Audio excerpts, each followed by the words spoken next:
nin ka mid ah raggii ugu caansanaa madhabta Kaatooliga oo faafin jiray diinta Kiristaanka si weyn loo yaqaanay, dhalashadiisuna tahay British ayaa Islaamka qaatay, waxaana sabab u ahaa inuu diinta Islaamka soo galo oo uu qaato wiil yar oo Muslim ah.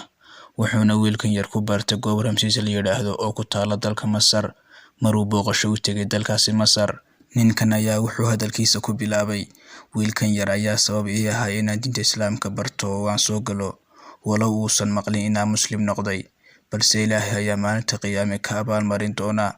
Tan iyo markaan bartay wiilkaas yar oo kabaha ii masiixi jiray intii aan joogay magaalada Qaahira, waxaan dareemay wanaagga iyo nimcada uu Islaamku leeyahay.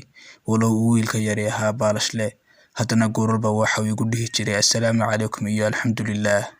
Waxaan ogaaday diinta Islaamku inay tahay xaqiiqdii mid ka fog propagandada reer galbeedku ku hayaan diinta Islaamka iyo dacaayadaha badheerka ah. Haddaba markuu Muslimo wuxuu doortay inuu iska bedelo magaca, wuxuuna la baxay Idris Tawfiiq, wuxuuna qoray buugga la yiraahdo Ask About Islam. Hooyadiis waa Islaam waayeel ah, waxay tagtaa kaniisadda maalinta Axadda.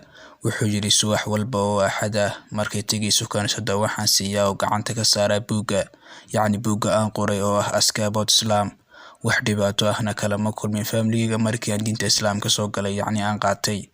Mar walbana Allah ayaan u baryaa familyiga inuu xaqa toosan ku soo hanuuniyo.